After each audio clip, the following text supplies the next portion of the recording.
New York. Michael K. is on the radio today, and he ain't afraid to say what he's thinking. It's the Michael K. Show on 880 ESPN Radio. And good afternoon, everybody. This is indeed the Michael K. Show. We thank you for joining us on this Monday. It is November 3rd, 2025. Me and you for two. Those are the rules of engagement. The fastest 2 hours in sports talk radio. I'm glad that you could be a part of it on this Monday. I'm going to start off with the New York Giants as they lost to the 49ers 34-24. And to be honest with you, it wasn't that close. I know the final score says a 10-point spread. It wasn't that close. The Giants could not stop the running game of the 49ers, which is a running game that's not rated that highly. Now, they do have a great running back in Christian McCaffrey, who had a big-time game, but the 49ers offense systematic in their destruction of the Giants. Now, I know the Giants are hurt, especially in the back four, but the front seven, not so hurt that they can't be able to stop a running game, and they could not. And they couldn't stop Mac Jones. It was a total breakdown on everything except for the quarterback. Jackson Dart is the only thing to feel good about. The offense is unimaginative. The wide receivers and the tight ends drop passes that are perfectly thrown. Slayton, I mean, you can't have a better pass than the one that Dart had in the fourth quarter, and Slayton just dropped it. In the end zone, dropped it. You have to make that catch. Theo Johnson dropped the ball. They have no running game without Scadaboo. They've given up on Tracy. They played Singletary. Nothing went right. The defense was awful. The offense was unimaginative. I was at the game yesterday, and just watching them, it's like watching paint dry. The only reason that you would pay for the price of admission is the quarterback. The quarterback is really, really good. Is he going to be a superstar? I have no idea. I'm not clairvoyant. He certainly looks like he has the skills to be a keeper, to build around. But are you going to break this guy down with all the losing? Is that what you're going to do? You could see there was bad body language at the end. He was distraught. And if you watch the post-game interview, he was befuddled and distraught. But one thing jumped out at me, and I wonder if you guys felt the same thing. Brian Daboll said during his post-game press conference, he said, Jackson Dart is the leader of our football team. Really? At 22 years old? Then you got a problem. As good as Jackson Dart is, he should not be the leader of your football team. You've got established veterans on the defensive side of the ball. Brian Burns, you want to say that he is the leader of your football team? Well, we can go with that. Jackson Dart's the leader of your football team at 22 years old. Now, as well as he's played, he is just 2-4, and the team is 2-7. Talk about putting a load on a guy. He's the leader of the football team? Then your football team is not good. If you're asking a 22-year-old rookie to be the leader of your football team, you've put together a bad football team. And that's on Shane, and that's on Daboll. Can't have a young guy being the leader of your football team. It's not fair to him. It's not fair to him. I don't think Daboll is saving his job. At 2-7, he's not saving his job the way they're playing. Now, you can play all the mathematics that you want. Well, there's 8 games left. If they win all 8, they'll be 10-7. Yeah, if my aunt had hair on her back, she'd be my uncle. They're not winning 8 in a row. And since the fourth quarter against the Broncos, they've played horribly. When you consider how close they came to being 3-4, and now where they are.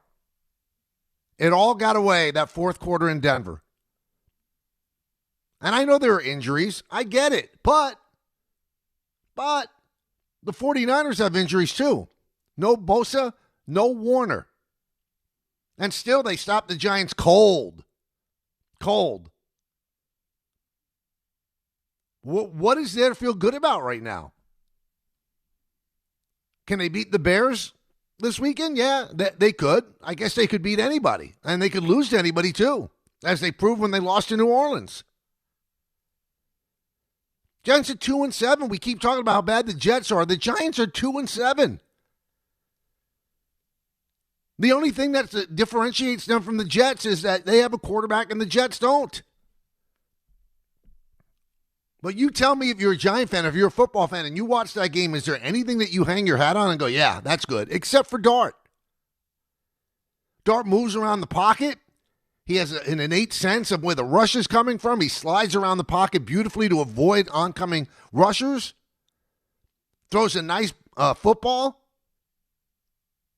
So, yeah, that's the most important thing that you need when you're building a team. But we're in year 4 of the Shane and Daboll era, and this is as far as you've gone, where a 22-year-old quarterback is the leader of your football team.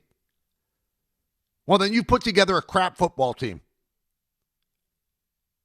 And to show you that it's getting serious and it's something that John Mara, we know John Mara is going to take into account. I was at the game yesterday. And I was surrounded. I guess I had seats in the lower deck at about the 10-yard line to the right of the Giant bench, maybe 20-yard line, and surrounded, not interspersed, surrounded by 49er fans. Giants have given up on their season. Giant fans have given up on their season. They sold. I don't blame them, by the way. I am not at all criticizing them, because you might as well make back your money, because all you're doing is spending good money after bad.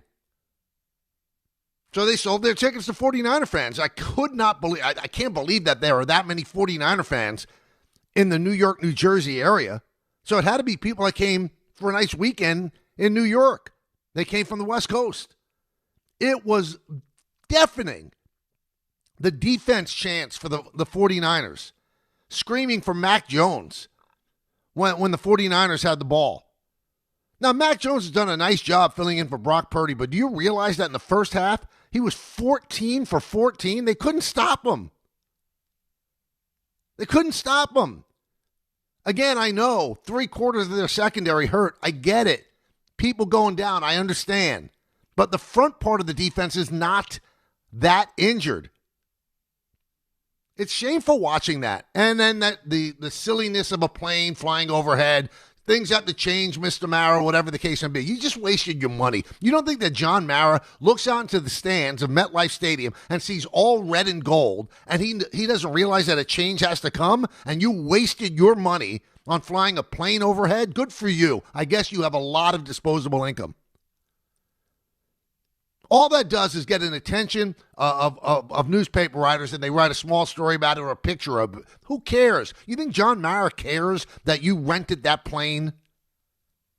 It's another story for another day. I guess as a Giant fan, you're disgusted, and you should be. There was nothing good about yesterday except for Jackson Dart. I don't get it. I don't get how they could be that bad after being so good, after beating the Eagles, after just completely overrunning the Broncos for 3/4, and then the bottom falls out. Well, I guess some of it has to be on the coaching. You wonder how long you're going to have a job if you're Shane Bowen, or if you're Kafka too. Again, where's the imagination in the offense? Little short passes, that's all they threw, little short passes, until things got desperate and they got down by 17 points. Then they started to air it out a little bit. But I was there again watching, and all they're doing, dinking and dunking and handing the ball off and getting no gains. They scored on their first possession, and after that, they were lost. I know Robert Saleh is a really good defensive coordinator, but he took everything away. And again, we're telling you that Dart's the real deal. And you don't let him open it up a little bit? I know Malik Neighbors is injured. I get it. I get that Scatterbo is injured. You're supposed to play through that. Are you telling me that the second level of Giant talent is that terrible? The 49ers have had 2 potential Hall of Famers go down for the season, and their defense has not blinked, and they have 6 wins. You know why? Because overall, the structure of the team is strong. And they've built something that can last. So you're telling me the Giants didn't have a great secondary anyway. They didn't have a great secondary. They lose 3 of the 4 guys, and now they're completely inept. So the backups from the Giants are just that bad. Well, what have you done for 4 years, Joe Shane? What have you done? Where have you collected the talent? Where is it? I'm not calling for anybody to be fired, but I'm telling you, the way they're playing, Brian Daboll's going to get fired. I'm not sure about Shane, but Brian Daboll's going to be fired. So everybody talks about, well, you keep Daboll around because, he's going to continue to progress with the quarterback. And that was my big concern, bringing these two guys back and letting them draft a quarterback in the first round, because you figure, well, you don't want to waste a pick on a quarterback, bringing a new coach who's not going to be in love with the quarterback, and then they're going to draft another quarterback. So you wasted the move up into the first round to pick Dart, and then the 25th pick where you pick Dart. But now when you watch Dart play, any quarterback or any coach is going to want to coach this guy. Just like Mike Vrabel was all in on coaching Drake May. All in. So I don't think that by changing coaches, you're going to go slow the progress of Jackson Dart down. I think that his determination and his skill set is good enough that he can survive a coaching change. Because right now, the offense is terrible. The offense is not imaginative. It's terrible. And Brian Daboll, that's supposed to be his strength. And I know they took a big blow when they lost Neighbors. I get it. But still, after they lost Neighbors, they played well. And now they've completely collapsed. They've lost it. They've lost any semblance of continuity, any semblance of kind of culture. I mean, after that fourth quarter against Denver, they lay an egg against Philadelphia, and then they lay an egg against the 49ers. Again, the 49ers come from the West Coast. They've got their share of injuries. They've got a backup quarterback playing, and still, they really slapped you around. But the thing that Mara's going to take the most notice of is that his stadium was overrun by 49er fans. Overrun. Now, how do you explain it? I'll tell you how to explain it. His fan base has given up. I don't blame him. Wrote down these numbers. Giants are 2-7. They have been 2-7 6 times in the last 9 years. 2-7 6 times in the last 9 years. 1-8 in one other year, 3-6 in another year, and then the 1 year when Brian Daboll took over, they had a good start.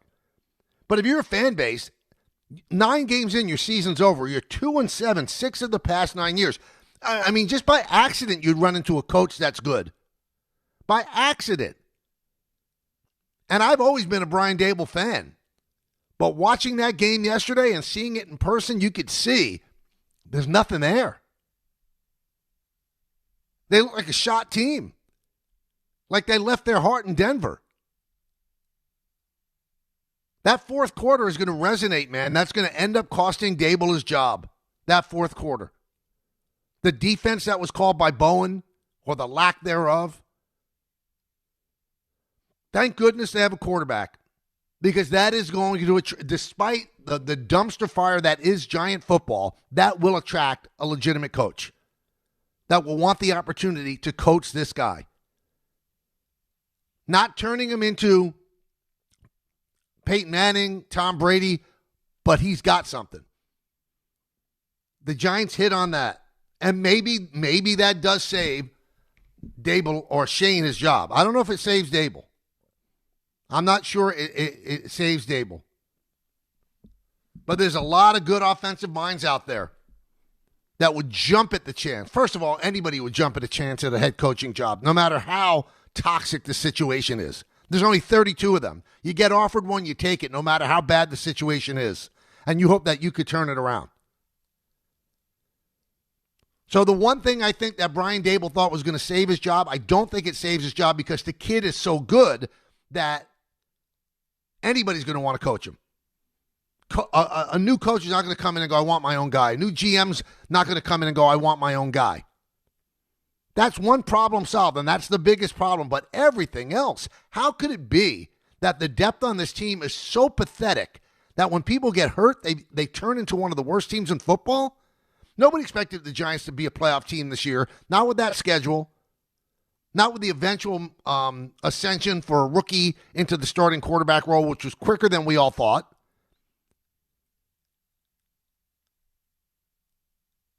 But the bottom line is you got to be better than 2-7, and they had a chance to be better than 2-7. You should have beaten New Orleans. You should have beaten the Broncos. How different is the season if you're 4-5 right now? But you're not. And you should have beaten the Cowboys. You could be 5-4. There's coulda, shoulda, whatever the case may be. But this is hard to watch. This is hard to watch. Jones, 14-14 in the first half, overall 19 for 24. A passer rating of 135.2. McCaffrey, 28 carries, 106 yards, 5 catches, 67 yards.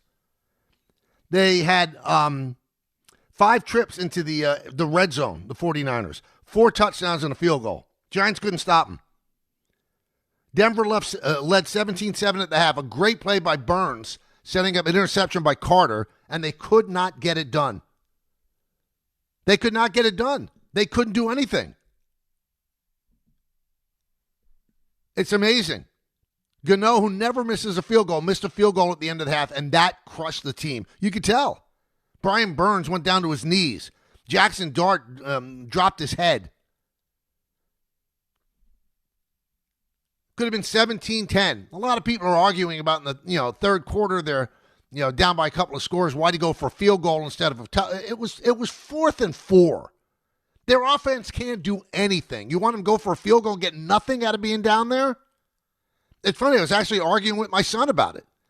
He said, I can't believe they're going for a field goal here. I said, you have to come away with something. And they did get the field goal. They weren't going to win this game. I don't even think it's an arguable point. The team can't get 4 yards on a carry. If it was 4th and 1, you got an argument. A 4th and 2, maybe. 4th and 4, 4 yards to the goal line? No. You got to kick the field goal there. You're going to have to get the ball in the end zone at some point. 1-800-919-3776. Let's go to John in Boston. John, what's up? Hey, Michael. How's it going? Good. How are you? Good. I kind of disagree with your point about going for the 4th and 4. I think at this point, kind of, Brian Daboll's in the hot seat. He's probably gone. Right. And you got to see what you got with a young guy there. I just think, you might as well just see what you got and go for that 4th and 4. Maybe Jack Star makes a play, helps his confidence. So, yeah, I just think you got to go for it there. You're kind of conceding the game at that point. No, I don't think you're conceding. I think he's worried about his job, too. If you get nothing out of it, at least you get a point. You get 3 points there, which is what they did. Okay, let me ask you, John, if they score a touchdown there, are they winning the game? Not necessarily, but at least it gives you some sort of momentum to be happy about. It's still a 2-score game. You kick the field goal. But under your listen, you have a legitimate point, as my son did too. But you're saying they should just give up. The season's over. So he's saying if we can win this game, we're 3-6 instead of 2-7. It doesn't seem like a lot, but the NFC is not anything great. So I think he's not giving up yet. You're saying, coaches, if you've given up. I don't think he wants to give up yet. Yeah, I mean, it just seems like it was emblematic of some sort of concession. I can see where you're coming from, but, as a fan, maybe also selfishly, you want to see them go for it and get a touchdown. But gotcha. Definitely understand. I think at this point we just gotta kind of almost blow it up and move on. But, I hope we can turn this around next year. Well, I mean, that's the hope. But I think the biggest problem, even more so than the coaching, they're bereft of talent at a lot of places. They're bereft of talent. When you have such a drop-off from the starters to the backups, then you don't have enough talent on your 53-man roster. You just don't. You can't have that much of a drop-off. If the 49ers could lose Warner and Bosa and their defense could still be a stout defense, then you don't have a kick coming. Because the 49ers are a good organization, and they put talent on the roster, and they can absorb some injuries. Are they going to win a Super Bowl without Bosa and Warner? Probably not. But they have absorbed the loss of their quarterback, a guy they gave big money to. He gets hurt, and boom, Mac Jones, who was a failure in New England, he steps up and does a really good job, and they have 6 wins. Let's go to Dave in Westchester. Dave. Hey, how you doing, Mike? I'm a really big Giant fan. I'm a Yankee fan also. I just so much more realistic than everybody else. I mean, I don't really care about 6 wins to 3 wins to 2 wins. Everybody knew before the season started. Everybody knew this. They had a hard schedule. They weren't going to do anything. Even if Scatterbo didn't get hurt, even if Neighbors didn't get hurt, they're not making the playoffs, not winning the Super Bowl. I'm hoping for next year that Daboll's not there. Okay, and I really think if they get a couple good draft picks and Daboll's gone, we have the right guy now. We have the quarterback. He's a definite, guaranteed, very, very good quarterback. We have what we're looking for. Do you think I really care if they won yesterday by 1 point and now they have 3 wins? Big deal. I'd rather have them have 2 wins so they can get a better pick. They're not going anywhere. Should they be getting embarrassed? Should they be getting embarrassed? The Giants are not expected to win the Super Bowl every year. The Yankees are expected every year to win the World Series. This is not the Yankees. We have to wait a couple of years before they get there. Do you expect them to go 2-15, Dave? Are you okay with that? That they made no progress whatsoever? Yes, I'm fine with that because I know this year was going to be a wait. But shouldn't you have if they win 6 games, are you happy? I don't know if you're a Giant fan, but are you happy? Yeah, I am a Giant fan. But let me ask you this, Dave. Don't you think that when they should have beaten Dallas, they definitely should have beaten the Broncos, and they should have beaten New Orleans? Don't you think you should recalibrate that they should be this bad?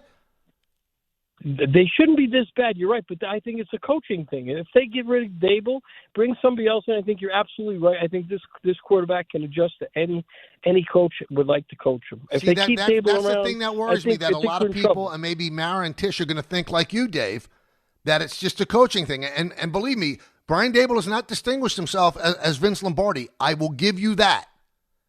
But I think it's a talent issue. They don't have enough talent. They do not have enough talent. So that's a Shane issue, too. They take Neighbors. Evan Neal was a wasted pick. The only reason he was active yesterday because there were so many people hurt that they didn't have to deactivate him. Evan Neal's a big miss. So you can look at this show. Well, they got Scatterbo out of the draft. They got Carter. They got Dart. Good. Yeah. You still have a roster that's bereft of talent. That's not good. Joe and Brick. Joe. Hey, what's up, Mike? How are you today? Good. How are you? I'm good. Listen, you hit the nail on the head today. Give me a second. But every position that the Giants have, if you go through it, it's starter, no depth. We hit on Neighbors in the draft. We have no depth at receiver. We still have Wandell, and we still have Slayton. The building of the entire roster, it stinks. If Andrew Thomas misses a game, we get killed. If he plays, our line's pretty good. And I wanted to like Daboll. I thought he was a great football guy, hire. Almost everything he does, he makes himself look bad. And I think they both, Shane and Daboll, have to go because how long do you give these guys? That last caller was wrong. We should have won a couple games this year that we weren't expected to, and that's the NFL. If you get a difference maker, you can win games. And because we lack depth around the whole roster, it's brutal, and it's the same thing every year. And you're right, 2-6 for however many years in a row, it can't be what you live by. And that seems to be acceptable. So for a guy like Dave in Westchester, I don't care about the wins and losses. At some point, you have to. This is the 4th year of this administration. The 4th year. And they're 2-7 again. It's unacceptable. And it's unacceptable to have this much of a lack of talent. It's unacceptable. After 4 years, you've had 4 drafts to restock this team. And you can't say the team was bereft of talent when they took over because you got into the playoffs with that team. So you're turning everything over. You let go of Barkley. You let go of Jones, which I definitely agreed with because I don't think he was going to win here. So this is your team now. 4 years of 4 drafts. This is your team. And there's no talent beyond the talent at the surface. So you got some nice glitzy little cars, but underneath the engine, you got nothing. Nothing. Anybody gets injured on that top layer, you got nothing. How is that explainable after 4 years of drafting? How's it explainable? I could see if the cupboard was completely empty, right? Completely empty when they took over. But it's not because of the fact that you went to the playoffs and won a playoff game that first year. So it's not completely empty. But you wanted to redo it in your own image, and that's fine. That's what a GM and a coach should do. You haven't done a good job. There have been too many misses. There's not enough talent. Not enough talent. You got rid of Wink Martindale. The defense looks awful. Awful. The owner said you shouldn't call plays. Now the plays that are called are awful. I mean, what a mess. There's no way to explain this to feel good about it. It's awful. You all watched that game. If you're listening to this show, you probably watched the game. You're a sports fan. You watched the game. It was unwatchable. It was unwatchable. An offense that does nothing, and on top of that offense that does nothing with a good quarterback. I thought he was going to struggle like Eli did in the first year, and that was going to set back his growth. No. He makes Eli look lost in the first year. Compared to Jackson Dart, Eli was nothing in those first 6-7 games. Jackson Dart looks actually refined, and the thing that might actually set him back is the utter incompetence that surrounds him. Not his incompetence, because he's not incompetent. He's really good. And you're wasting his talent. And he's going to get hurt, too. Because the guy doesn't have quit in him, and he's going to get hit too much, and he tried to run for a touchdown and scored one, and he looked like he really hurt his left shoulder. But he said he was okay after the game. You got to be worried about that, too. Because when you have a bad team surrounding a good quarterback, look at the Washington Commanders.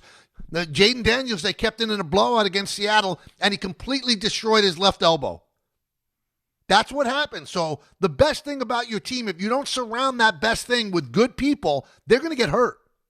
And then you're going to destroy that best thing. And that's what Washington's looking at right now. You want the Giants to destroy Jackson Dart because there's nothing around him? Not good. FanDuel Sportsbook app is your home for all your favorite NFL bets. From yards to touchdowns to who will win, with FanDuel, any play can be the play of the game. Tonight, FanDuel is giving all customers a 30% PBT. That's right, you can get in on the action with a 30% PBT tonight during the Cowboys-Cardinals game. So make FanDuel your go-to app for any snap. Just visit FanDuel.com/K to bet on the game. Play your game with FanDuel, an official sports betting partner of the NFL. 21 plus and physically present in New York. Opt-in required. Bonus issued as non-withdrawable profit boost tokens. Restrictions apply, including any token expiration and max wager amount. See terms at sportsbook.fanduel.com. For help with a gambling problem, call 1-877-8-HOPE-NY or text HOPE-NY 467-369. Monday with Don, Hahn, and Rosenberg. Can Brian Daboll's job be saved if the Giants don't win games? Do you think that Brian Daboll, is this the right guy to take this kid to where we need to get him and the team around him? Because right now it doesn't feel like it. The answer is unequivocally no. Do you know, the Giants are 5-21 now in their last 26 games. All right, well, there you go. And are the Knicks back on track? Don, Hahn, and Rosenberg today at 3 on ESPN New York and streaming live on YouTube.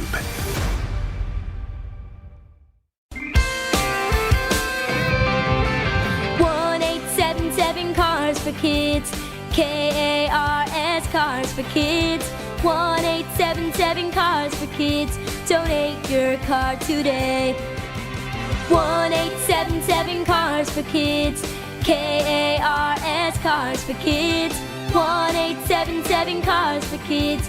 Donate your car today. Ready to get rid of that old car? Donate it to Cars for Kids. Call 1-877-CARS-FOR-KIDS to reach a friendly live agent. Donation is super easy, and your car can be picked up as soon as tomorrow. Call us now, 877-CARS-FOR-KIDS. That's Cars with a K to donate your car today. 1-877 Cars for Kids. KARS Cars for Kids. 1-877 Cars for Kids. Donate your. Did you know you can donate real estate too? Go to carsforkids.org. That's carsforkids.org.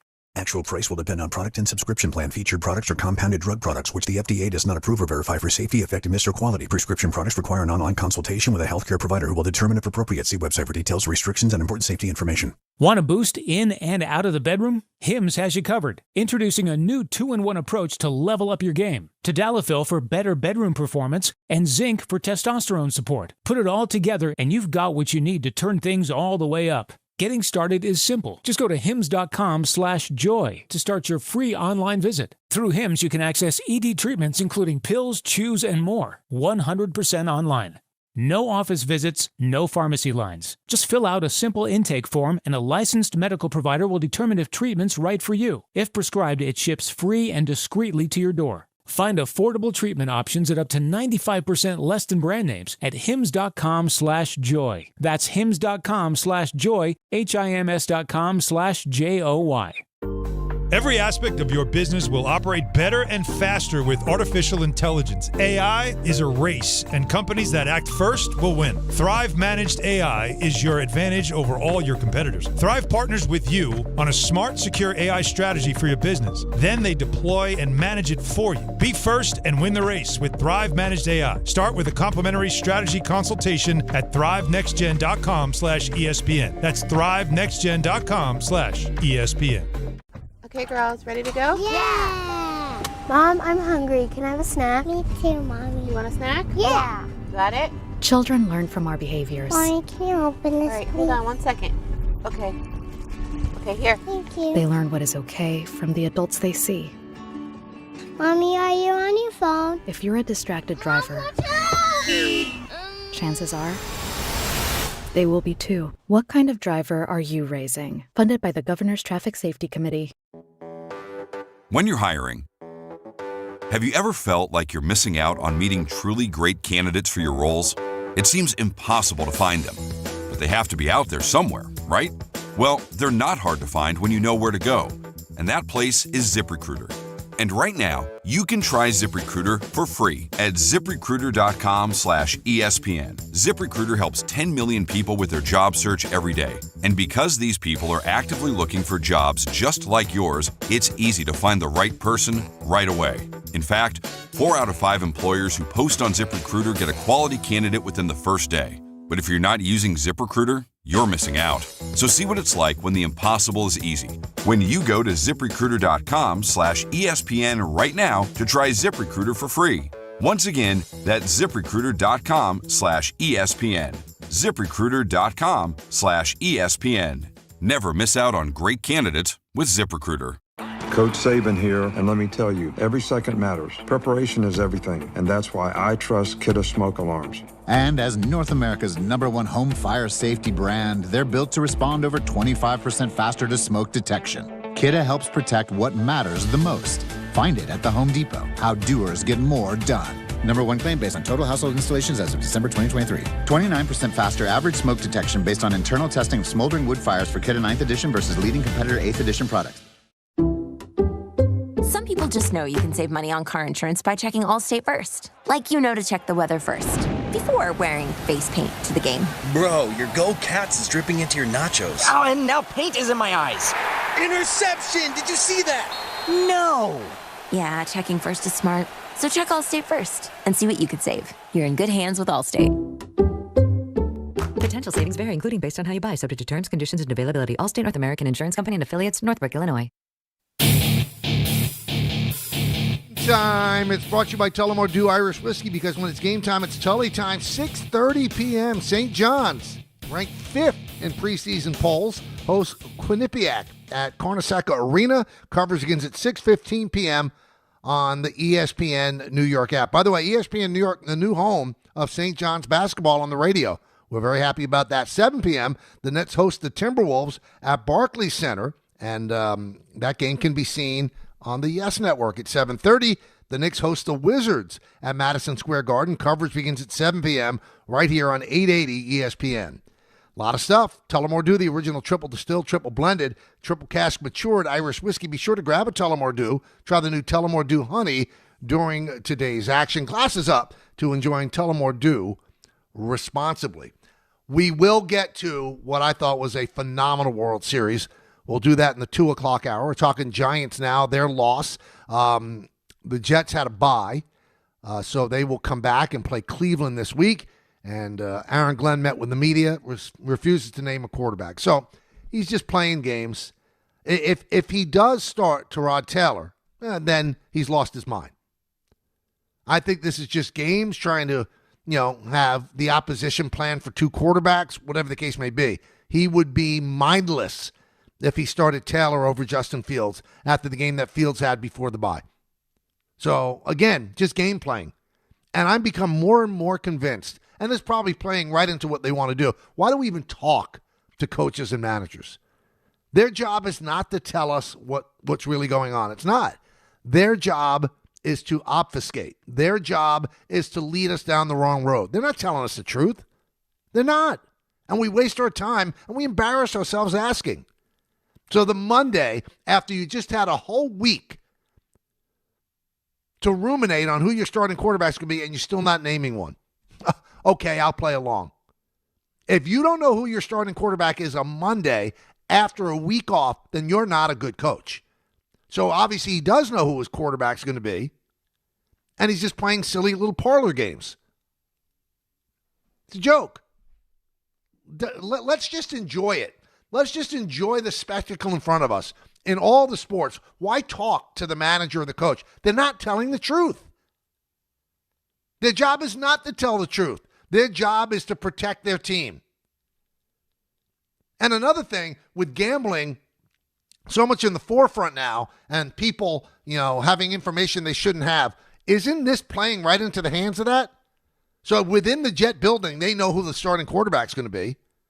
So what if that gets out to somebody who shouldn't have that information? What are you doing, Aaron?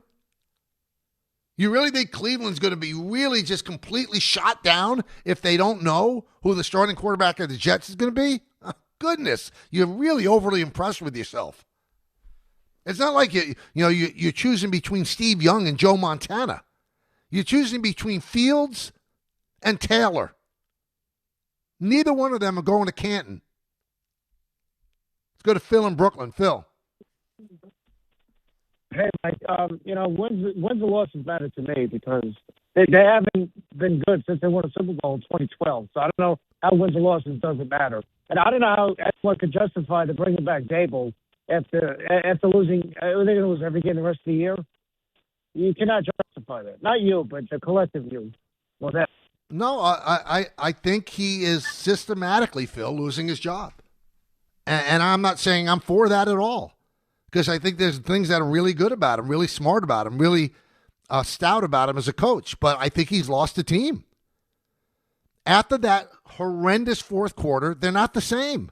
They were competitive. The way they played for the first three quarters, what they did against Philadelphia, even what they did against Dallas. Once you input Dart into the equation, because Dallas was Russell Wilson's game, once you input Dart into the equation, you say to yourself, you know what? They could beat anybody on any given day. Now, when you watch what they're doing and how they're playing, do you think they could beat anybody on any given day the way they played yesterday, the way they played in the fourth quarter against Denver? That's what worries me. That is the big reflection on a coach. He has not kept the team together. They have not played nearly as well as they did before that fourth quarter. So we wondered, would that fourth quarter have staying power? Would it affect them moving forward? And just from the looks of it, it certainly did. They got their backsides kicked against Philadelphia, and I guess they should. Philadelphia's a better team. But only 17 days earlier, you kicked their butts. So same team, 17 days later, they made adjustments, and your team fell off a cliff because it lost a heartbreaker in Denver. That is on the coaches. And the lack of talent is clearly on the front office. 4 years of drafts. And for the first three drafts before this past one, you didn't even try to get a quarterback. You didn't even try. It's not like you moved heaven and earth. The one thing that you did try, you wanted Drake May. So you looked at that and said, this guy's going to be good. And New England said, take a walk.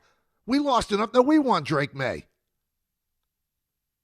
That was the only attempt. So it's not like you wasted picks and moved up to get your quarterback. No, you didn't do that. So you could have stockpiled other talent, and you didn't. The only time you picked the quarterback was this year. And it actually has worked out. But you invested money in Daniel Jones. You allowed him to fool you because he wasn't going to win here.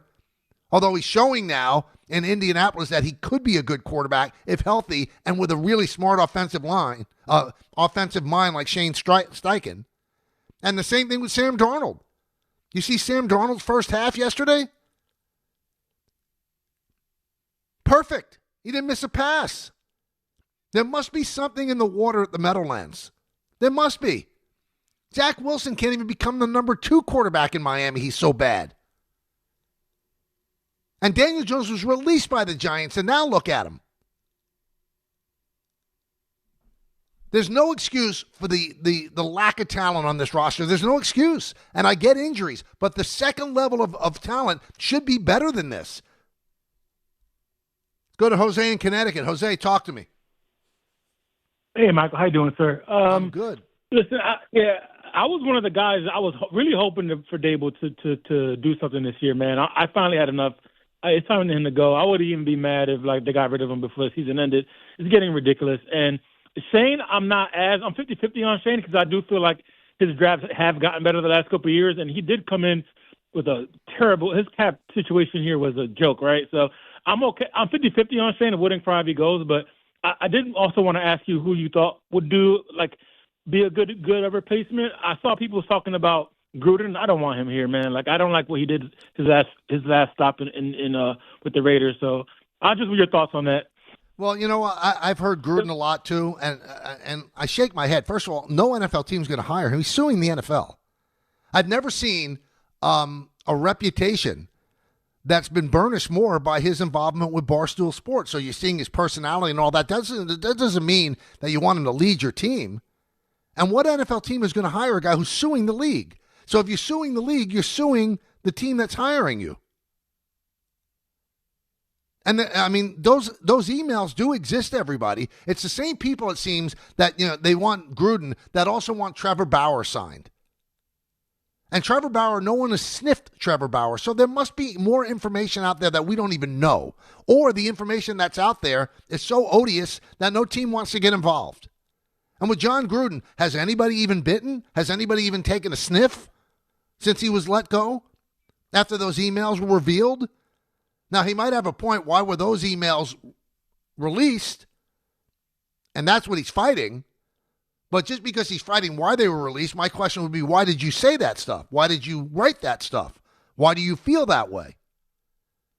So I'd be very, very interested to see the team that's taking a chance on John Gruden. Again, great image rehabilitation by working with Barstool, showing his personality, his outgoing personality, his effervescence about life. I get it. But the stuff that got him fired has not disappeared, has not gone away. It happened. It happened. Let's go to Ed in Northport. Ed. Hey, Mike. First time, long time. How you doing? Welcome aboard, man. Thank you so much. So I am a Jets fan, full disclosure, but I want to mention something about the Giants search. What about maybe reuniting Jackson Dart? Well, I searched that potentially could be happening. What about reuniting Jackson Dart with Lane Kiffin, or maybe making him an associate head coach under someone like Belichick for a year or two? Something crazy like that. What's your thoughts on that? And then I know you're not a big hockey fan, but Matthew Schaefer of the Islanders, mega star in the making. If you haven't taken a look, he's 18 and he's already lighting it up. So thanks again. Let's go Islanders. Let's go Yankees. I have you're right. I'm not a big hockey fan, but I have followed Schaefer a bit, and Schaefer is going to be on with Don Hahn and Rosenberg later on today on the show.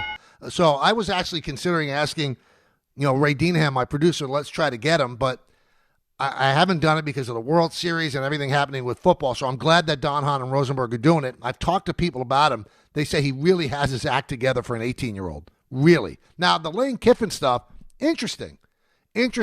I'm not sure. I'm not sure that the Giants would pay a coach what Lane Kiffin's going to make, either at Ole Miss or at one of the schools that's throwing money around like they're printing it. So, NFL's going to have to battle now colleges. How many NFL coaches are going to make $10 million a year? And I after what's happening in North Carolina, I don't know. The Bill Belichick train might have sailed or might have left the station. A boat sails, a train leaves the station. So I'm not sure anyone's clamoring to hire a 72-year-old guy, who comes with some baggage as well. But, I know the Giants are close with Belichick. The Mariners are close with Belichick, but I can't see going that route. And have Belichick with an associate head coach? Yeah, he doesn't seem like a guy that shares power that easily. 1-800-919-3776, The K Show. We are rolling until 3 right here on ESPN New York. Hey, bro. Weirdest thing is happening at the game. This guy sitting next to me says, "You're our good luck charm. Every time I crack a Bud Light, we score a touchdown. Now his entire family wants to buy me Bud Lights. I think I'm some kind of a football prophet. Talk soon.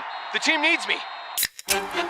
Anything for Bud Light, the official beer sponsor of the NFL.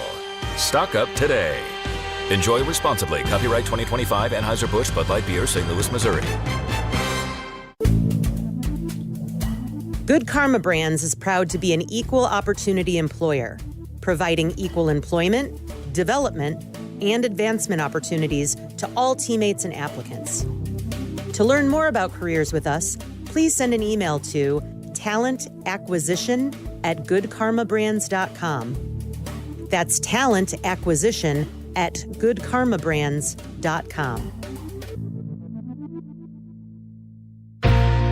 This is an ad by BetterHelp. Shorter days don't have to be so dismal.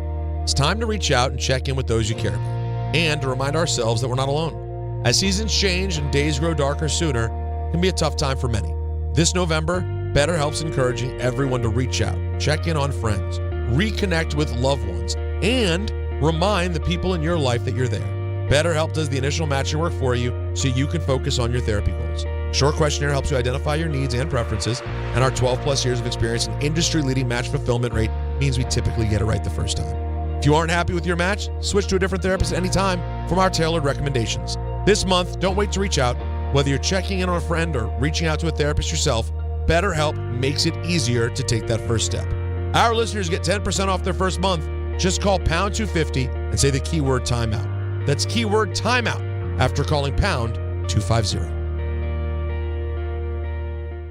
Is college even worth it these days? At Empire State University, it actually is. They are SUNY's leading online university. Flexible, affordable, and built for real life. With more than 120 degree programs, you can study what matters most to you. And students agree. They're ranked #1 in student satisfaction among SUNY schools. Whether you are finishing what you started or starting fresh, your goals are within reach. See for yourself. Visit SUNYEmpire.edu before the next term begins. For over 100 years, Slomin's has been your trusted partner in comfort. When it comes to home heating oil, we deliver more than just quality fuel. We deliver peace of mind. With price protection, automatic deliveries, 24/7 service, and up to 30 days to pay your invoice. Our dedicated team is just a call away, ensuring you stay warm and comfortable all winter long. Slomin's, New York and New Jersey's largest heating oil provider, proudly serving our community for generations. Give us a call today at 866-GET-HEAT or visit oil.slomins.com. There he goes to the 20, 10, 5. That's a Jet touchdown. That's a Jet touchdown. Jets fans, be there at MetLife Stadium to see the New York Jets take on the Cleveland Browns on Sunday, November 9th at 1 p.m., presented by Verizon. Don't miss your chance to experience the excitement of game day at MetLife Stadium and cheer on your Jets. Lock in your seats at nyjets.com/tickets and get ready to clear the runway. Feeling stuck on your own 10-yard line in the career game? Maybe it's time to just go for IT. My Computer Career has the game plan to score a rewarding new IT career in months. Whether you're a rookie, a breakout career changer, or a military veteran ready to serve. Why spend years chasing a college degree when you can fast-track your future in IT starting now? Take your mark, get set, go for IT. Take the free career evaluation at mycomputercareer.edu today. Financial aid is available to those who qualify, including VA benefits. Harry Douglas here. Fellas, it's time to step up your grooming game. Manscaped just leveled up with the Lawnmower 5 and the Chairman Plus, two powerhouses built for unmatched precision, comfort, and control. Whether you're cleaning up before a night out, preparing for a big meeting, or getting ready for a game day, Manscaped has the tools to help you look and feel your absolute best. These aren't just old school clippers. They're engineered for modern men who take pride in their daily routine. So upgrade your grooming gear and experience the difference. And now you can find Manscaped products at your local Walmart. Fight fans, Bud Light and ESPN New York are sending you to UFC at Madison Square Garden. Tap the Bud Light tile on the ESPN New York app and enter for your chance to win a pair of tickets in the ESPN Suite. Catching the action alongside ESPN New York's Peter Rosenberg. Listen and enter through the Bud Light tile to score your shot at the ultimate fight night. Bud Light is proud to be the official beer sponsor of UFC. Bud Light, easy to drink, easy to enjoy. Enjoy responsibly. Anheuser-Busch Bud Light Beer, St. Louis, Missouri.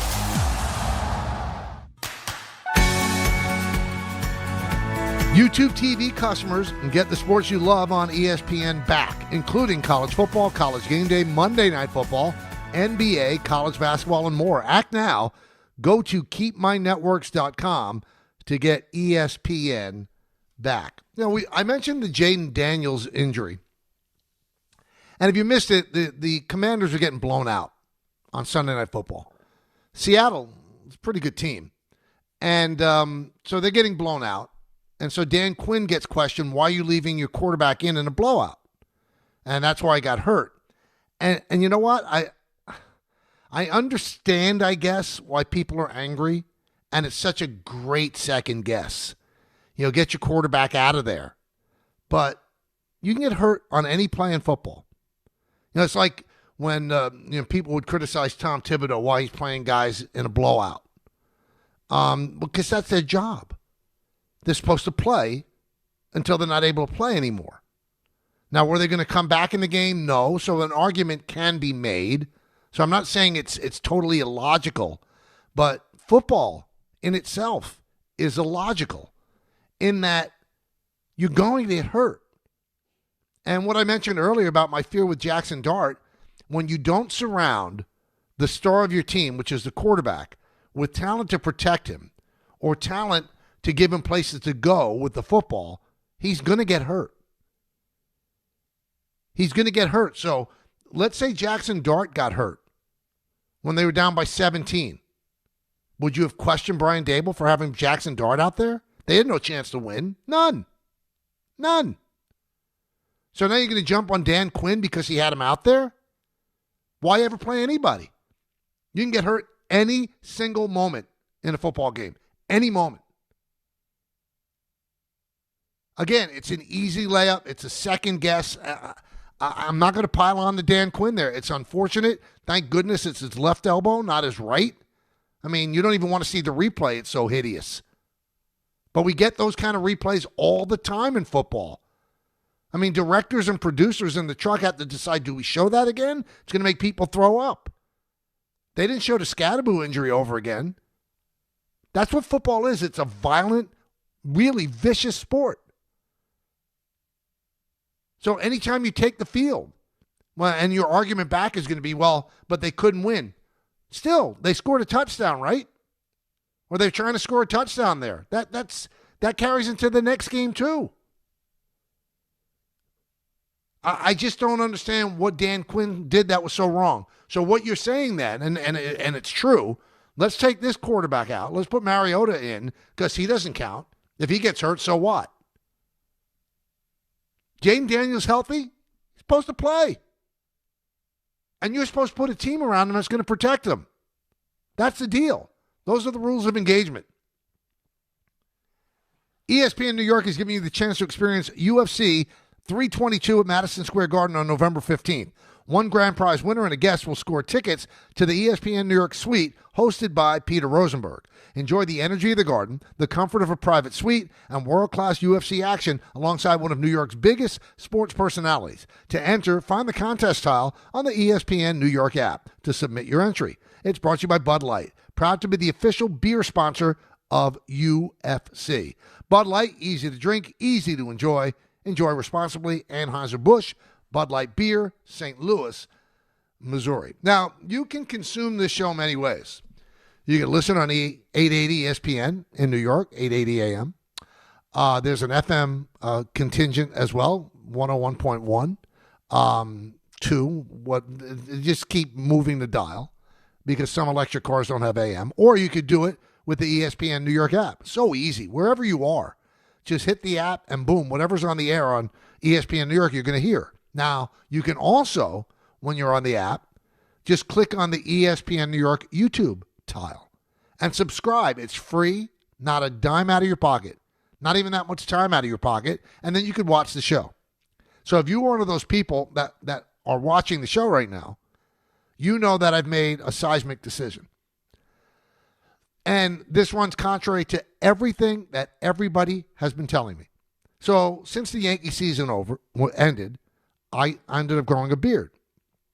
So many people, I'd say the vast majority of people, liked it. Even my wife, out of nowhere, said, wow, I really like the way that looks. But sometimes you have to be true to yourself. And I looked in the mirror, and I don't like it. Listen, I know I'm not young, but I'm not as old as I looked in that mirror with that big gray beard coming in.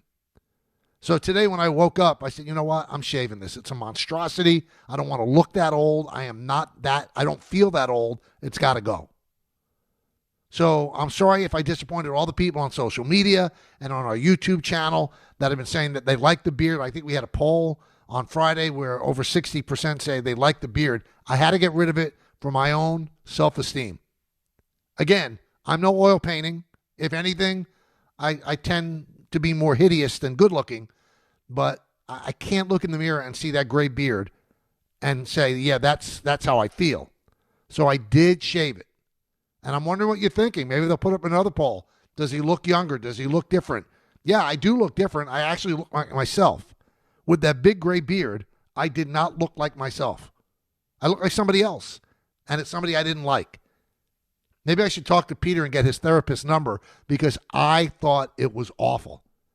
Now, Tom Bauer, who runs the board for the show, Tom, you're disappointed in me, aren't you? You like the beard. I'm very disappointed. I thought the beard gave you some spunk. It gave you some life. So you don't think I have spunk in life now? No, I think you do. I just think the beard was a nice change of pace. It was a change of pace, but still, if I think I have enough fastball, I don't have to keep throwing changeups. Let's bring in Ray Deanahan, our producer, because he's, if anything, he is brutally honest about everything. Ray, your thoughts? When it was scruff, it was good. As it grew out, you made the right call. Really?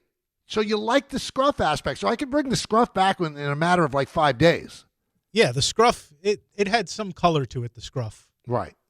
But the beard had no color to it. It was totally white. Yeah, it wasn't great. Thank you. Make me feel better about myself and my decision. Because I had a sleepless night thinking, should I get rid of this? Should I not? And I woke up, I got to get rid of it. To me, it looks awful. And I thank all the people that liked it. You know, I had a couple pictures up on social media. I love the beard. I love the fact that the Yankees don't have a beard policy. Well, I mean, Yankee players, even before the beard policy was lifted, they did grow beards during the winter. But I couldn't deal with it. I just didn't like I didn't like the man in the mirror. And I'm starting with the man in the mirror. I'm asking him to change his ways. And I'm thinking of the rest of the song, but the words are not coming to me. 1-800-919-3776. Let's talk World Series in just a moment. It was a dandy. It really was. I didn't have a dog in the fight, and I watched every inning of every game. And it wasn't like it was work. I was enjoying it. It was great entertainment.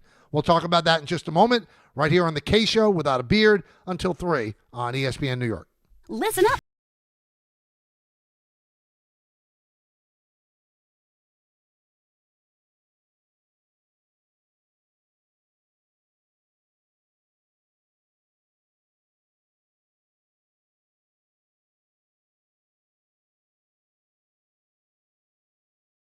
Ordinary at Bet365. Gambling problem? Call 1-800-GAMBLER. 21 plus only. Must be physically located in New Jersey. T&Cs apply. In-app only. Looking for the best internet deal? It's just a fast phone call away. Only Optimum Fiber Internet delivers the fastest and most reliable fiber internet starting at just $25 a month. That's right. Lightning fast fiber internet at a price that won't slow you down. Call 888-4OPTIMUM today to lock in your offer in just a few minutes and see how you can also get the Disney Plus Hulu bundle and an unlimited mobile line on us. Don't take slow for an answer. Call 888-4OPTIMUM or visit Optimum.com today. Terms apply. 880 ESPN, WHSQ, and WCBS-FM HD2, New York. A Good Karma Brands radio station. If you've been injured on a construction site, then you need a lawyer who knows New York's unique labor laws. At the Parisman Firm, they have decades of experience handling construction accident cases and a proven track record of delivering huge results. Their team has already recovered nearly $1 billion for hardworking New Yorkers. From scaffold accidents to slip and falls and equipment failures, they've got your back. Call the Parisman Firm now at 718-WORKERS. That's right, 718-WORKERS, because your case is their cause. Get the justice you deserve today.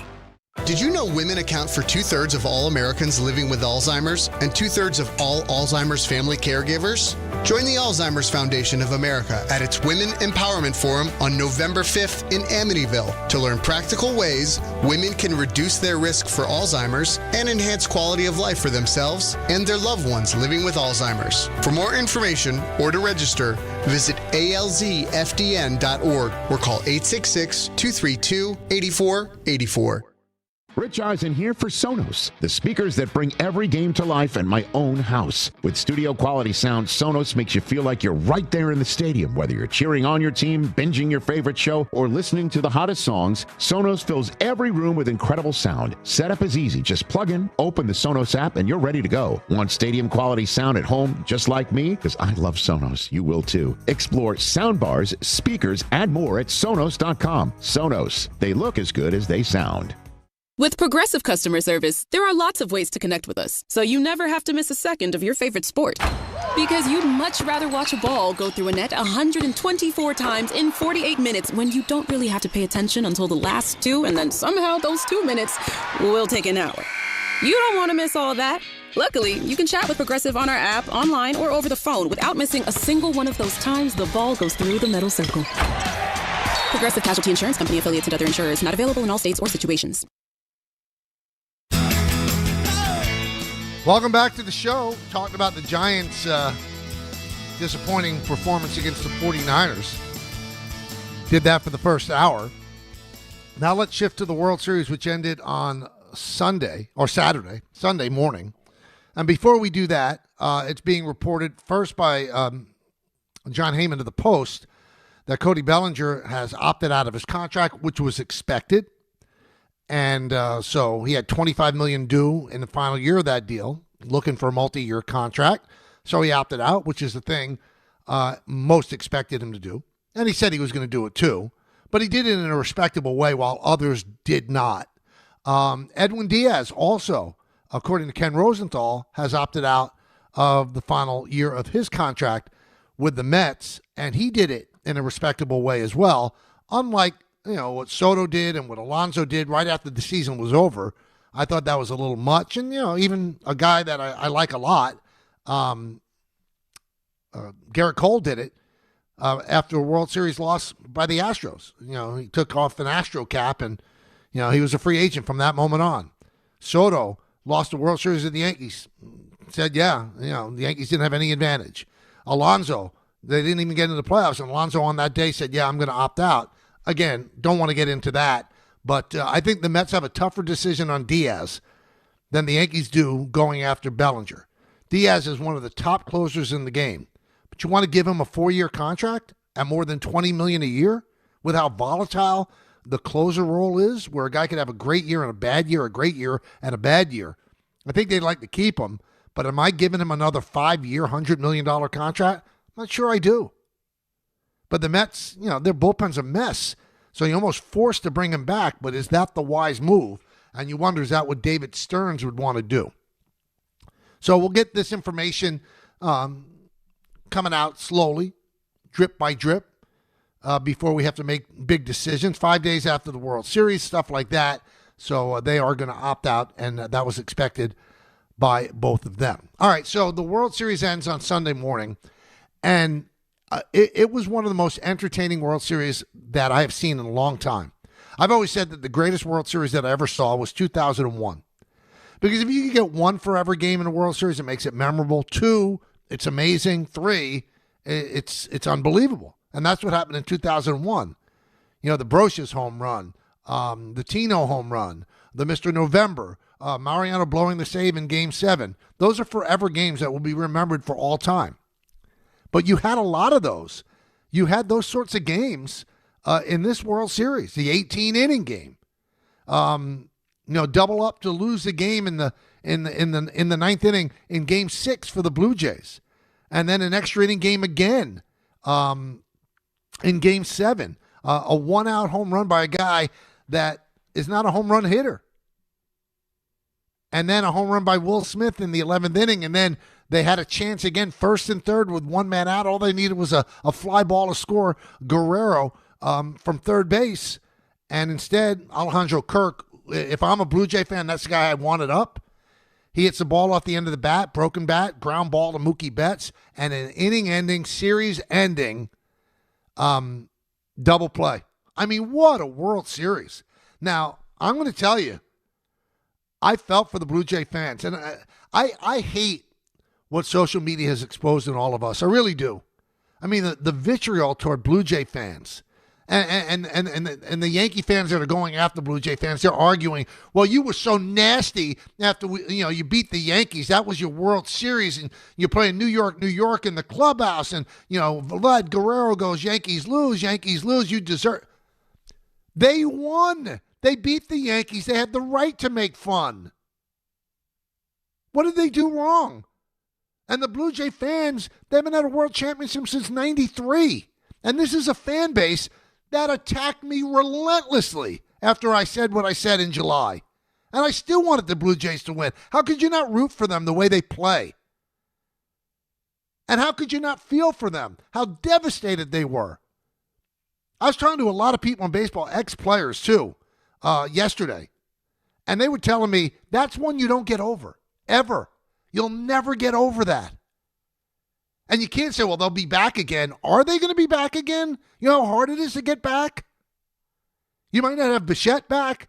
Max Scherzer's 41 years old. Bassett is a free agent. The team, as you know it, the one that just got to the World Series, is not going to be the same. Springer's going to be a year older.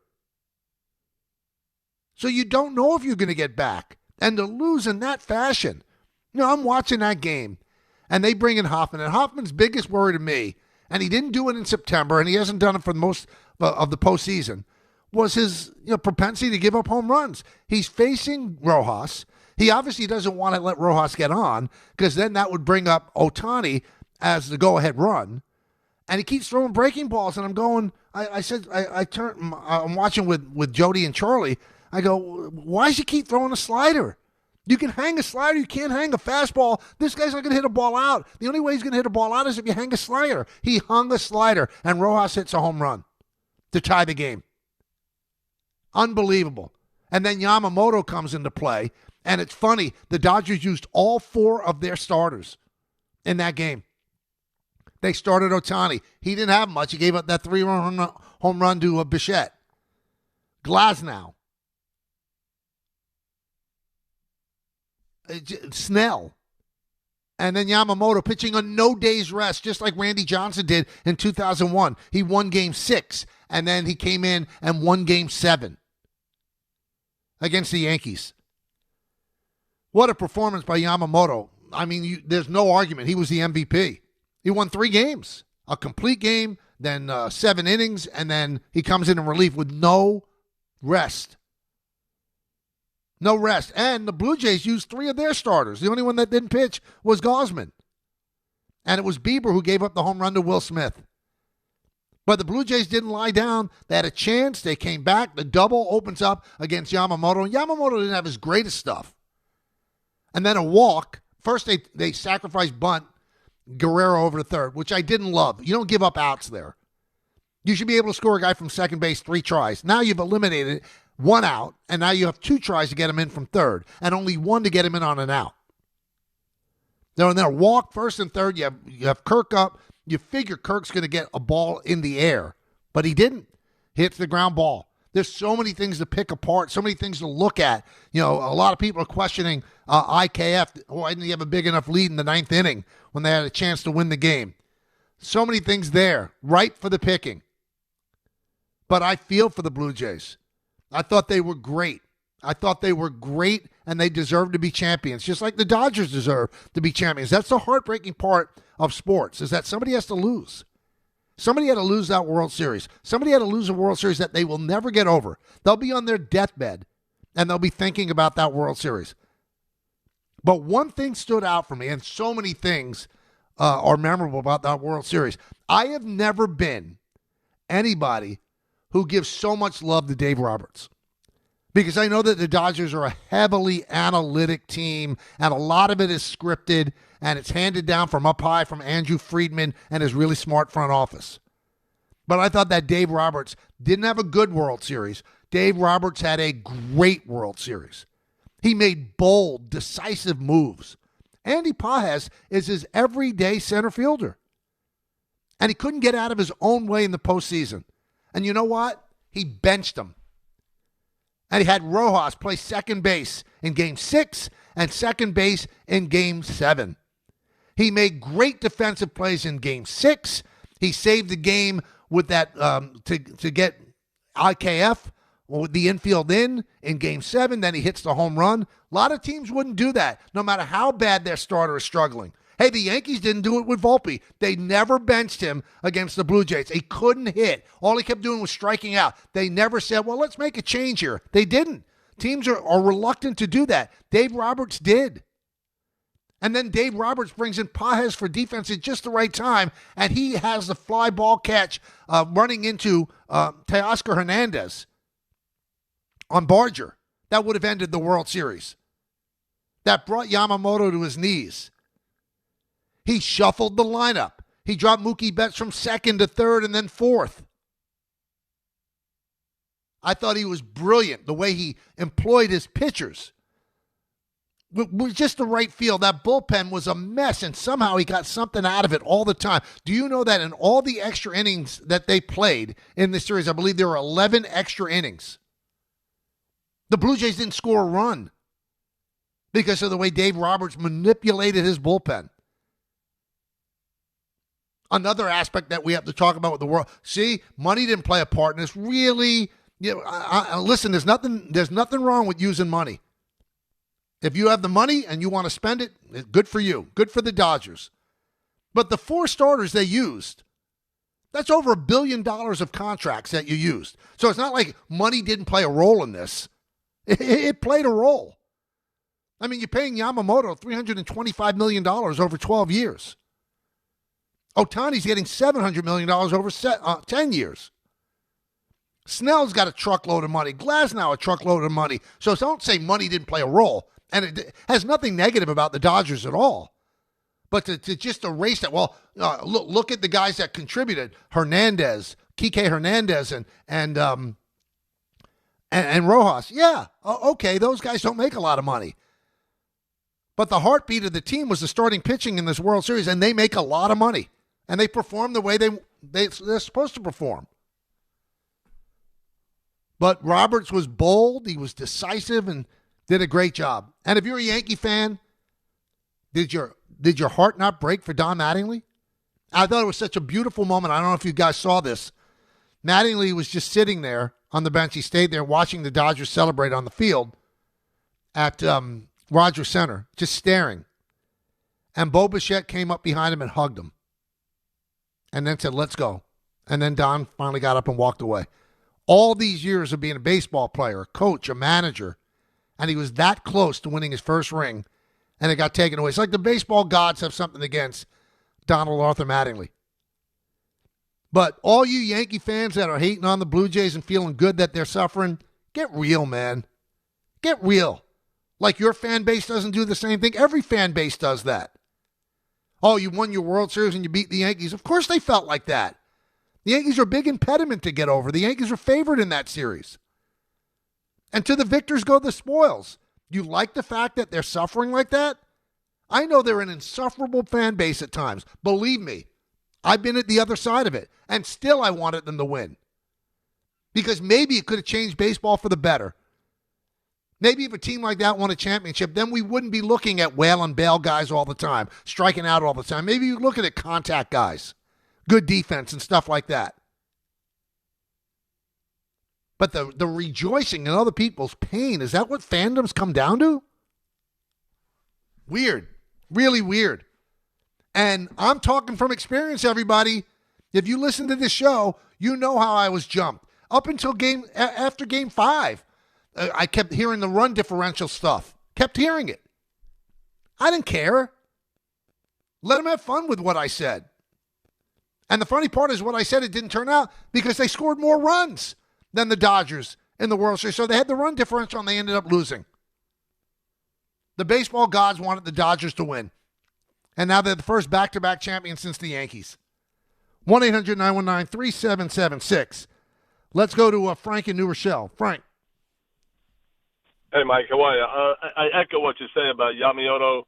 Roberts and the feel for Mattingly, and also any Yankee fan who's not happy, disappointed for the Blue Jays. They shouldn't be killing the Blue Jays. They had a great year, and they just fell a little short. The one point I'd like to make, you mentioned it when you were talking about the series, Carlos Feebles, who I have to look up. He's the third base coach of the Toronto Blue Jays, and IKF on that third base lead. A guy at work earlier just told me about it and showed me the video of where he was standing when the ball was hit. It's kind of a little bit embarrassing, to be honest with you.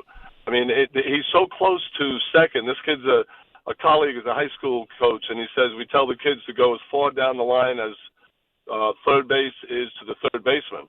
And when you look on the video, the third baseman is a good distance away. And if he's just a couple of more steps down the line, I just don't understand how that coach, and IKF's a veteran guy who knows the deal. It's not like the first time he's been there. I would be, I don't know, that would be heartbreaking to me of all the things that happen in Toronto. If he's 2 or 3 steps down the line, he beats the throw and they're World Series champs. So maybe you could look at the video and see. He showed me on his phone, and it looked like I couldn't believe how close he was to third when the pitch was being made. So, and Rojas, of course, made a great play. I definitely. So the World Series is one of the best World Series that I've seen. Yeah, it was like an 0-1. The 0-1, I'm a Yankee fan. The 0-1 was heartbreaking, but it was a great series. I've looked at the play, Frank, and Whit Merrifield on social media said that IKF did the exact right thing. Now, they got burned in Game 6 because they got doubled up on the last play. And what you want to do is you want to stay close enough to the bag that if it's a line drive to third base that you don't get doubled up. So if you also look at all the leads in that situation that the Blue Jays had in the World Series, that was about the average lead that they had. That's what they told their runners to take that lead because they didn't want him to get doubled up. Yeah, if he had another foot, he's in. That's how close the play was at home plate. We also almost had the worst thing happen for baseball because it looked as if Will Smith's foot came off home plate, then it came back down. Imagine the out call, and then it's overturned, and that's how the World Series ends. That's the worst nightmare of anybody involved in baseball when it comes to replay. The worst nightmare, and it almost came to be. I just never thought that they would overturn it because I don't think it was so blatant that you would overturn it. But the foot did lift off the home plate. But since home plate's not lifted, you don't know if it came down in time before IKF's slide was there. But again, that's the lead that they've taken in the entire series. They want to go as far off third as they can and not get doubled up. And I think they got spooked by the Barger double play that ended Game 6. Let's go to Billy in the truck. Billy. Hey, Mike. Always appreciate you taking the call. You got it. Appreciate you making it. Am I jealous of how that went down? That was quite the series. I was with my girl, and I didn't want to bore her having the game on, but it came down to the bottom of the 8th, and I was like, I gotta see how this ends.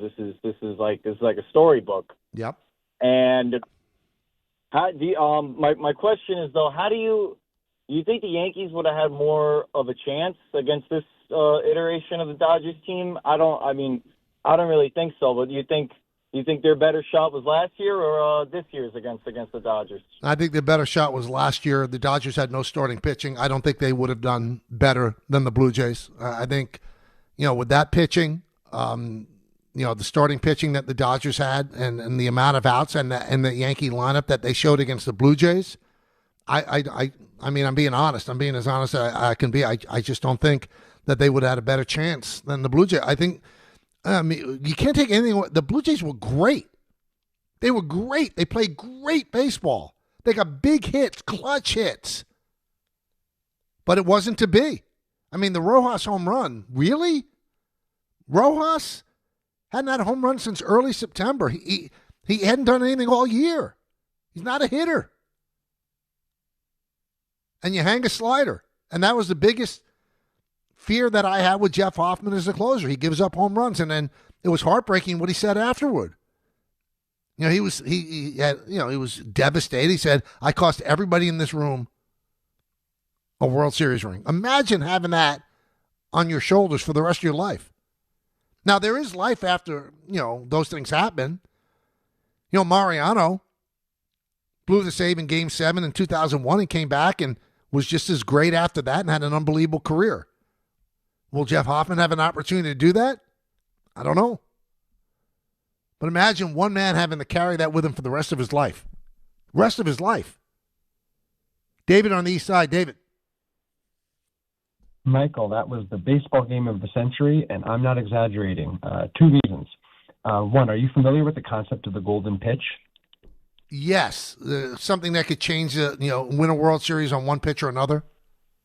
Each batter. Yeah, so it's a pitch thrown. It's a pitch thrown that it is possible for either team to win the World Series on that pitch. Right. It's one of the rarest, most exciting moments in baseball. We saw it on Saturday night. We also saw it 2016, 2014, and 2001. But it's only happened like 7 times before that in baseball history. So one, that's exciting as it gets. Just so cool. And I know about this stat. Like being aware of it as it was happening was just so cool, knowing either team can win it. But number two, here's why this was even better than 2016, because I know that in 2016, the Cubs, Indians, so much more was at stake because of both teams being cursed. But there were 2 moments in this game where Blue Jays fans had reason to believe they had just won the World Series. The IKF slide at home, and when Andy Paz has crashed into Kike Hernandez. This Game 7 not only went extra innings, it was decided, it could have been decided by inches. You could have had a walk-off by inches. That is as good as baseball gets. And can you imagine if they walked it off? Yeah, and you know what? It's funny. I didn't want the game to end, David. I wanted Guerrero to at least score on a sac fly, something like that, because I wanted more baseball. I wanted to see how far they would push Yamamoto. I wanted to see if Gosman was going to come in. It was baseball at its finest. I mean, baseball's such a wonderful game, and sometimes it takes hits, and sometimes it's self-inflicted hits. But to watch that game and to realize, what was at stake on every single pitch, and the excitement and the fan base riding on the ebb and flow of emotion, it was stupendous. It was stupendous. I don't know if any other sports give you that type of action. There aren't that many Game 7s, and there haven't been that many Super Bowls that ended like that Game 7. And when you saw all the people in sports chiming in, like LeBron James on social media, and Joel Embiid and Billie Jean King, people from Caitlin Clark, greatest baseball game she's ever seen. I mean, that when you can get other athletes to sympathize and to revel in the greatness of the performance of these people, it shows you how unbelievable it was. It was unbelievable. Let's go to Emily in L.A. Emily. Hey, Michael. Thanks for taking my call. Thanks for making it. I've called in before. Yeah. I am a Yankee fan living in Los Angeles. Sorry, are you there? Yeah, what happened? Oh, sorry, I don't know. All right, Yankee fan living in Los Angeles, so it is a rough go. But my God, great series, great game. I was pulling for Toronto too, because in my mind I was like, man, if you're going to knock us out, then go and win the damn thing. Mhm. But number two, I could not help but think, watching multiple postseason games, how much work the Yankees have to do. Especially in this series, I was like, I don't even know if we were close to playing like that. Both of these teams just basically refused to die. And it was really incredible to watch. And I kind of have not really felt like that watching the Yankees as of recently. Even last year when they went to Game 5 of the World Series? I mean, of course then. But, I mean, gentlemen sweep, those first 3 games, it was terrifying. I was so lucky I got to go to Game 4, and I'll never forget it. Bucket list, But, again, I'm not really in the camp of, I know that we're spoiled and to expect to go to the series every year, but just watching the way that these teams play, I think we have a lot of work to do, and we have a lot of holes to fill because these teams aren't going anywhere. Well, I mean, these teams are going to be different too, Emily, but I agree they have a lot of work to do. I mean, who's going to play first base? Are you going to platoon at third base? Who's going to be the shortstop with Volpe not starting the season? You're starting the year without Rodon, without Cole, and without Schmidt. So how are you filling out your by the way, congratulations to Max Fried, who won a Gold Glove over the weekend, his 4th Gold Glove. But, I mean, yeah, who's going to be your center fielder? Who's going to be your left fielder? Is Bellinger coming back? Is Grisham coming back? Yeah, there's a lot of work to be done. The 2026 iteration of the Yankees is going to be completely different than 2025. But remember, The team that took it to the 11th inning of Game 7 of the World Series, Yankees won the same amount of games as them. They're not as far off as you think. They're just not. I think we look at them through a different prism because they're our team. So you see all the warts. You look at the warts for every single pitch, every play over 162 games, and every postseason game. I get that. But, the Dodgers only won 93 games all year. They stumbled throughout the season, but they turned it on when they had to. They had a grittiness and a guttiness that would not let them die. Same thing with the Blue Jays. That's why it's such a great World Series. Neither team would give up. Neither team ever ceded anything to the other team. I don't know how you acquire that. You just have to have that.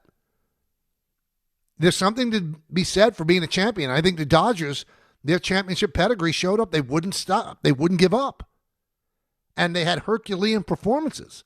I mean, what Yamamoto did is unbelievable. It's unbelievable. I mean, who pitches on no day's rest? I think there are a lot of teams in baseball, they baby their players, even in big games. For the Dodgers, it was, let's do it. I mean, it's not like they don't care if somebody gets hurt, but let's do it. When Yamamoto comes into Roberts and talks to Friedman and says, I can go tomorrow, you know what? You let him go. You don't protect him from himself. He wants to pitch, you let him pitch. I think there's too much babying. I really do. These are men. This is what they were raised to do.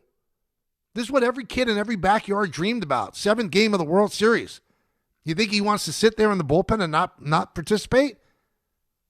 That's why the Yankees and the Mets were moving heaven and earth to get Yamamoto. They saw that in him. And the Dodgers got him. And the Dodgers had him for another 10 years. Another 10 years. And he's still in his 20s. Pretty special. FanDuel Sportsbook app is your home for all your favorite NFL bets, from yards to touchdowns to who will win. With FanDuel, any play can be the play of the game. Tonight, FanDuel is giving all customers a 30% PBT. That's right. You can get in on the action with a 30% PBT tonight during the Cowboys-Cardinals game. So make FanDuel your go-to app for any snap. Just visit FanDuel.com/K to bet on the game. Play your game with FanDuel, an official sports betting partner of the NFL. 21 plus and physically present in New York. Opt-in required. Bonus issued as non-withdrawable profit boost tokens. Restrictions apply, including any token expiration and max wager amount. See terms at sportsbook.fanduel.com. For help with a gambling problem, call 1-877-8-HOPE-NY or text HOPE-NY 467-369. Monday with Don, Hahn, and Rosenberg. Can Brian Daboll's job be saved if the Giants don't win games? Do you think that Brian Daboll, is this the right guy to take this kid to where we need to get him and the team around him? Because right now it doesn't feel like it. The answer is unequivocally no. Do you know, the Giants are 5-21 now in their last 26 games. All right, well, there you go. And are the Knicks back on track? Don, Hahn, and Rosenberg today at 3 on ESPN New York and streaming live on YouTube.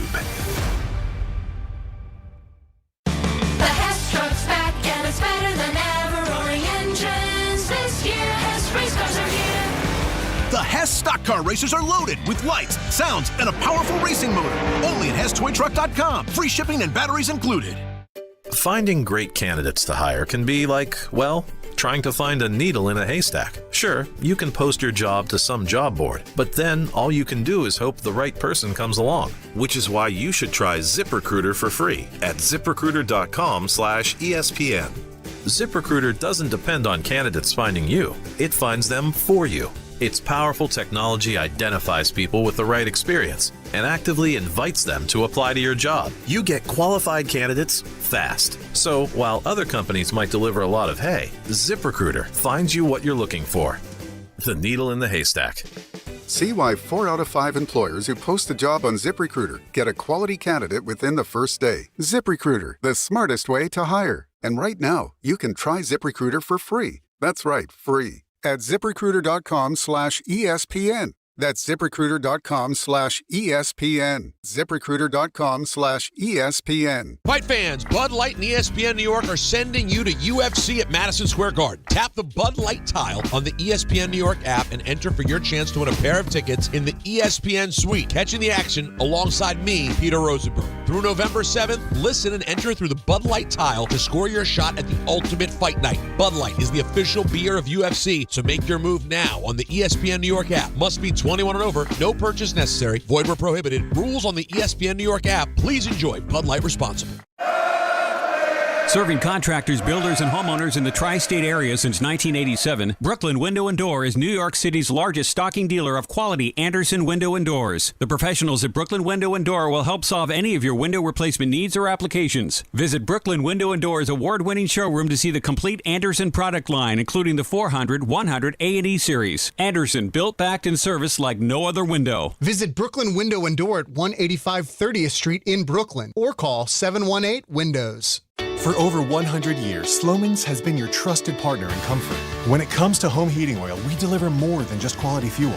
We deliver peace of mind. With price protection, automatic deliveries, 24/7 service, and up to 30 days to pay your invoice. Our dedicated team is just a call away, ensuring you stay warm and comfortable all winter long. Slomin's, New York and New Jersey's largest heating oil provider, proudly serving our community for generations. Give us a call today at 866-GET-HEAT or visit oil.slomins.com. This is an ad by BetterHelp. Shorter days don't have to be so dismal. It's time to reach out and check in with those you care about, and to remind ourselves that we're not alone. As seasons change and days grow darker sooner, it can be a tough time for many. This November, BetterHelp's encouraging everyone to reach out, check in on friends, reconnect with loved ones, and remind the people in your life that you're there. BetterHelp does the initial matching work for you so you can focus on your therapy goals. Short questionnaire helps you identify your needs and preferences, and our 12-plus years of experience and industry-leading match fulfillment rate means we typically get it right the first time. If you aren't happy with your match, switch to a different therapist at any time from our tailored recommendations. This month, don't wait to reach out. Whether you're checking in on a friend or reaching out to a therapist yourself, BetterHelp makes it easier to take that first step. Our listeners get 10% off their first month. Just call pound 250 and say the keyword timeout. That's keyword timeout after calling pound 250. Empower.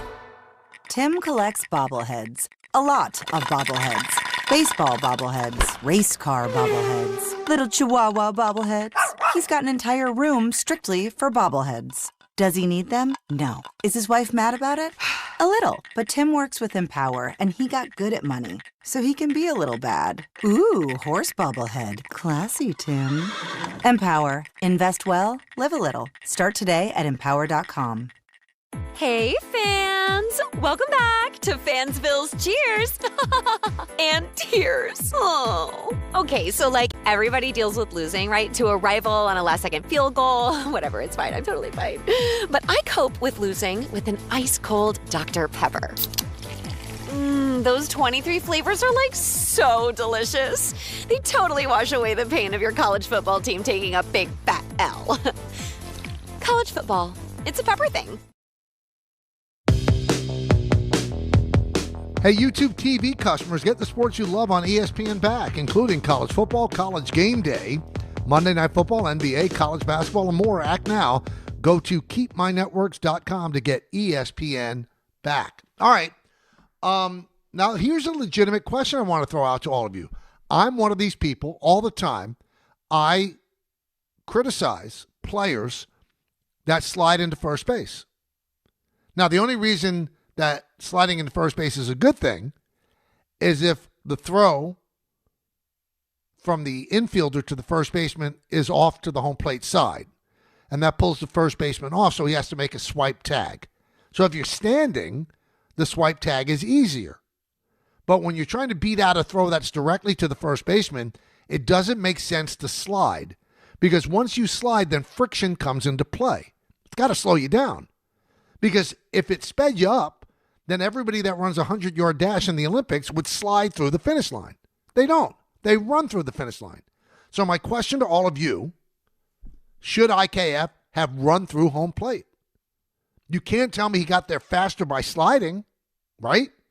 If he ran through, does he beat it out? Does he beat the throw? I mean, by sliding, he was out by an eyelash. So should he have run through home plate? That's a legitimate question, because I don't think the lead was a big problem. Justin Turner, has played in World Series.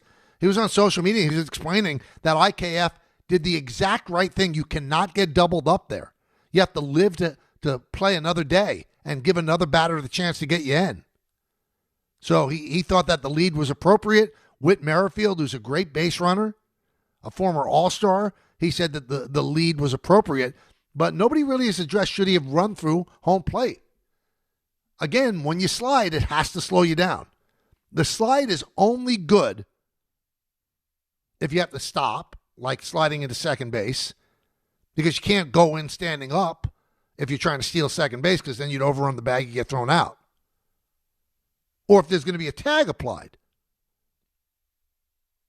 So you want less body to give you place to apply the tag. I'm convinced that if IKF runs through home plate, the World Series is over and the Blue Jays are champions. Let's go to Adam in Rockland. Adam. Hello, Adam. Hey, Michael. Thanks. Thanks for taking the call. You got Big it. fan, long time.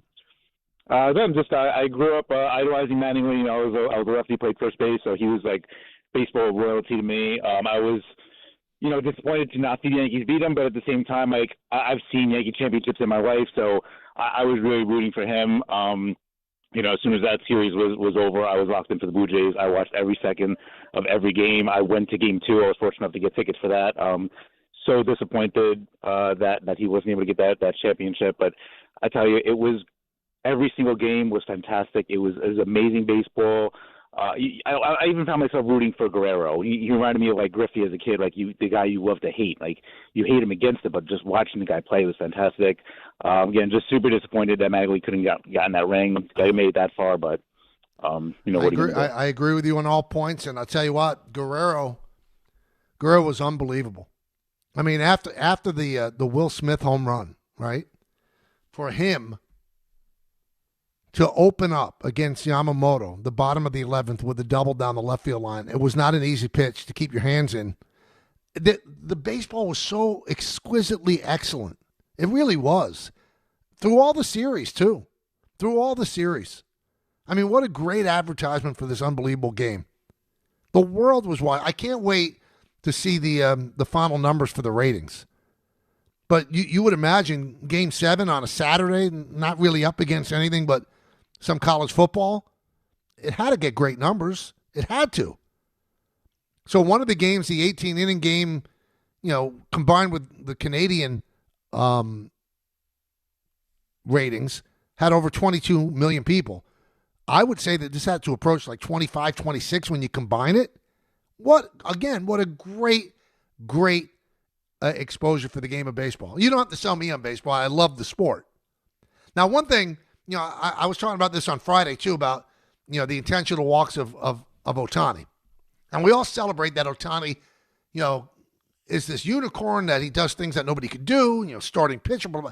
Well, they started him in Game 7 for one reason, because there's an Ohtani rule. They've changed the rules of baseball for Ohtani, right? Where he can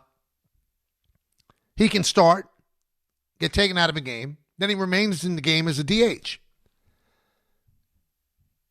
Now, they should have started Gladnow in Game 7 and then used Ohtani in relief, but if they used Ohtani in relief and once he got taken out, then they lose him as the DH too. It's a stupid rule. Since you're going to change the rule for him, then what doesn't matter if he's a relief pitcher or not. Keep him in there as a hitter. It's such a dumb rule. But then, we're bending over backwards for the dude too. So he made the last out of an inning. And then you only have, a certain amount of time for a starting pitcher to get out there and warm up.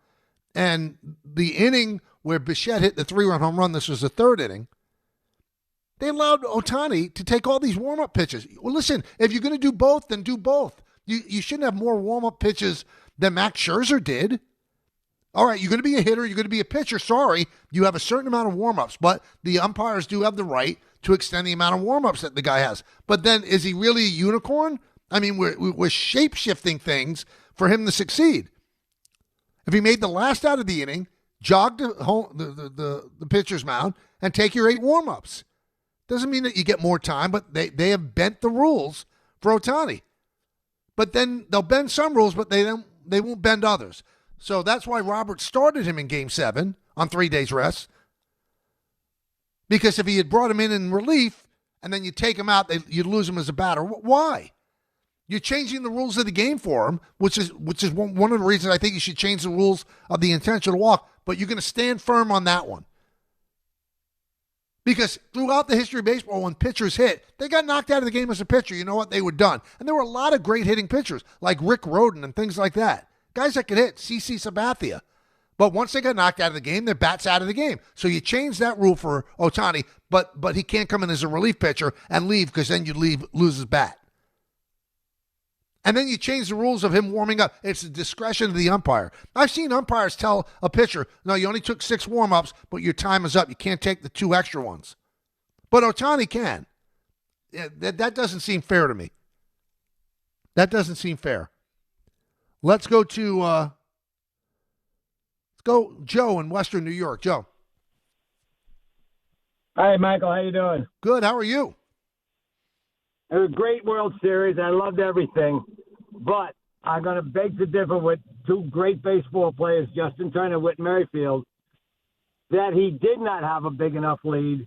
The lead, as close to the third baseman as the third base, that's how far you should be off. And if he wasn't off that far, why didn't he the secondary lead, go back and look at how far he got off the base when he started running when the ball was hit. And you're right about he should have run through. Definitely did not slide. He should have run through. But he did not get a big enough lead, and he cost his team the World Series in my mind. First of all, he didn't because he did exactly what the coach told him to do. And Justin Turner also brings up a good point. You don't just take the lead commensurate to where the third baseman's off the bag. You can get doubled up with a line drive to short, too. So if you're far enough off third base, and then it's a hard screaming line drive to shortstop, all the third baseman has to do is Muncy gets over there and receives the throw. So, listen, I love everybody having an opinion on it. I think it's great.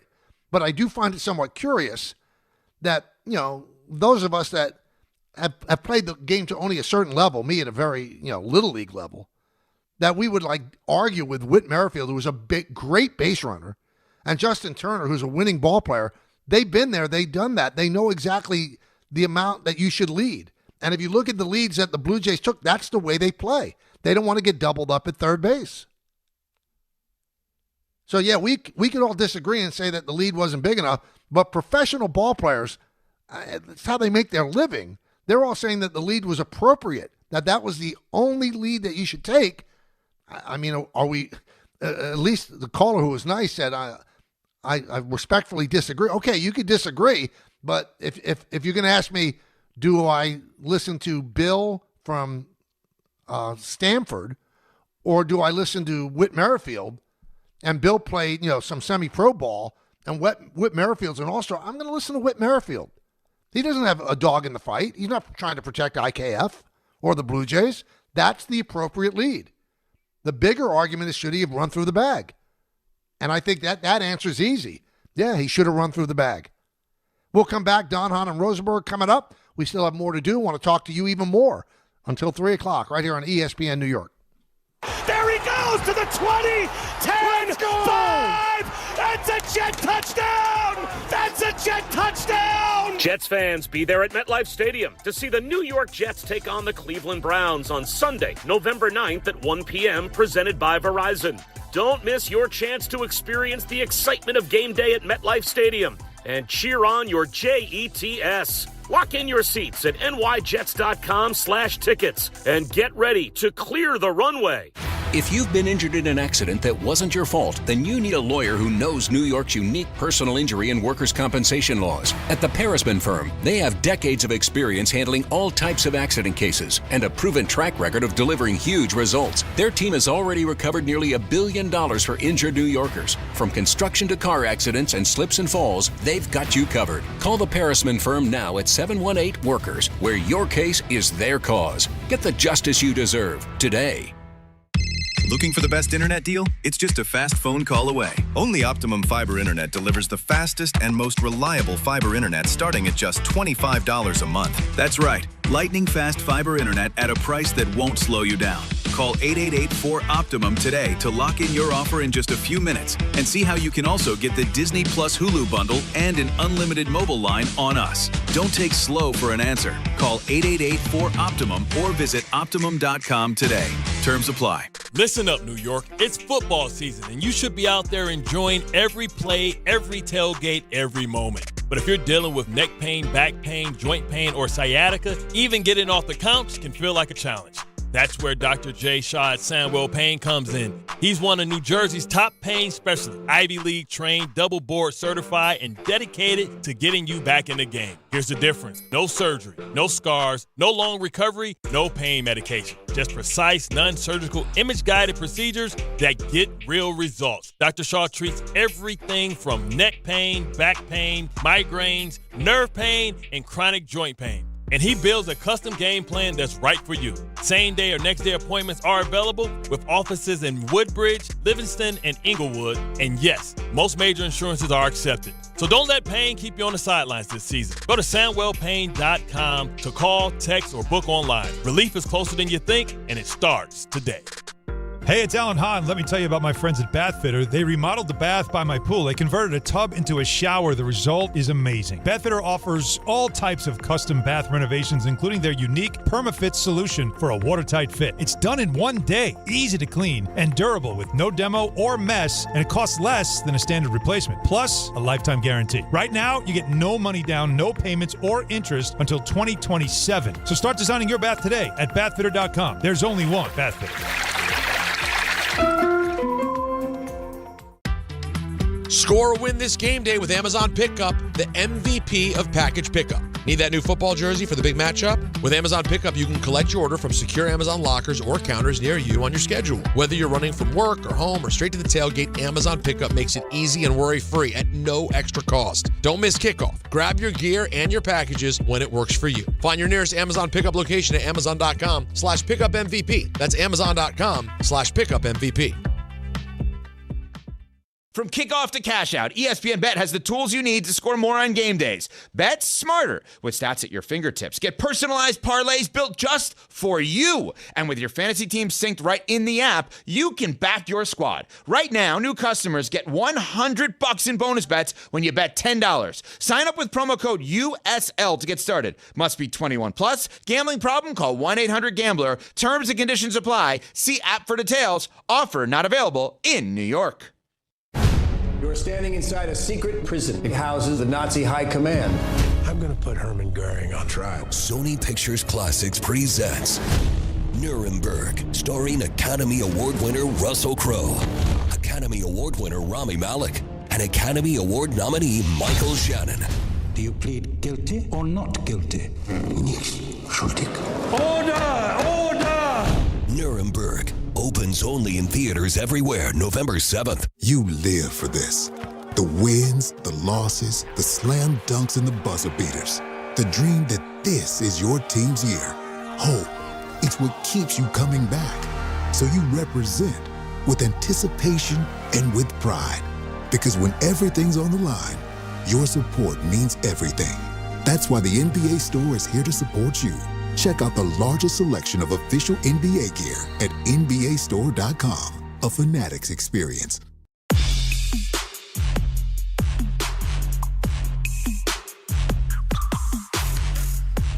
All right, so we do have some ratings information, and I think this is, I mean, it's no secret. I love baseball, all right? So on Fox, World Series Game 7 peaked with 31,543,000 viewers. That was from 11:30 to 11:45. Now you can imagine what the number was in Canada. So let's give them 10 million, 12 million. Then we're talking about 43, 44 million people. The only thing that exceeds that is the Super Bowl. The only thing. Blows away any NBA final. Any game set. There's no NBA final that has 31,543 without one of the teams being represented in that rating, because the Blue Jays are not a team that plays in the country, so they don't have a fan base that's in America. They have a fan base that's in Canada that watches TSN. So the average viewer for Game 7 across Fox, Fox Deportes, and Fox Sports streaming services, 25,984,000 viewers. Baseball, baby. Baseball. Love it. Knicks beat the Bulls 128-116. They actually played well. Brunson took over, 31 points. They had lost 3 games in a row. They had not lost 4 games in a row last year under Thibodeau. So all 3 games are on the road. This one back at the Garden, they played well. And the Nets continue to lose. They lost to the Sixers 129-105. And the Nets are 0-6. 0-6. 1-800-919-3776. Let's go to John in Bloomfield. John. Hey, Michael. How are you? Good, John. How are you? I'm doing good. Lifelong Yankee fan. And, the thing is that I'm not every pitch, not every inning.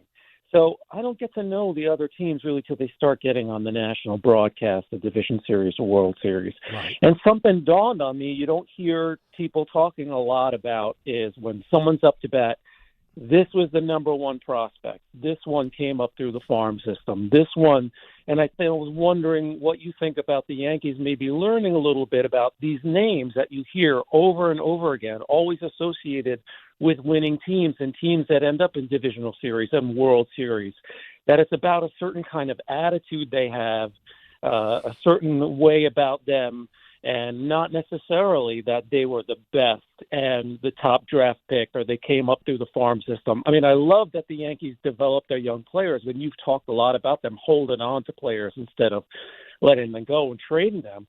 But there's got to be something to when you start seeing these other teams that you don't see all year, and you're recognizing all these names that are always on competitive teams and championship teams. So I'm just wondering what you think about that. Well, I mean, the Yankees for years tried to get Tommy Edman. They also tried to, they looked into Kike Hernandez when he was a free agent. They realized these good players out there. But, they've got people that are more than homegrown players. Bellinger's not a homegrown player. Grisham's not a homegrown player. Jazz Chisholm's not a homegrown player. Goldschmidt, McMahon. So, I mean, yeah, they mix and match, and but they actually have done well developing pitchers of late.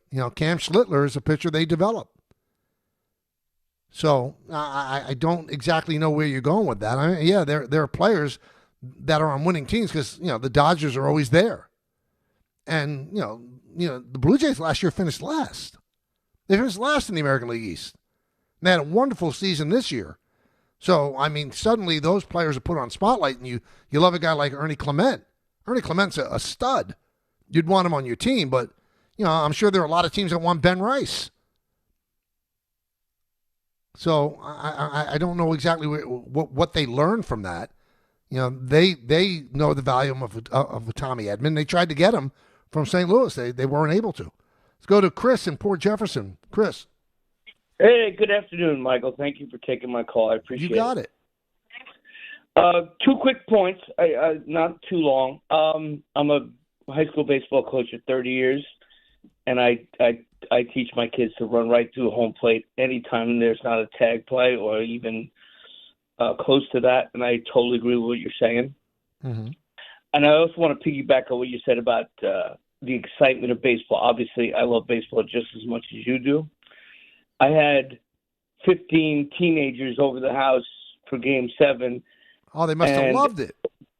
Met and Yankee fans. Uh-huh. And it was so exciting. Like, they were into every pitch. They were into every play. And, baseball is bigger than people think. And that's why I just want to agree with you on that one. The look on their faces when the game ended was amazing. They were just so into it. See, I love what you said, Chris. I really do. Because a lot of people, they want to portray baseball as dying.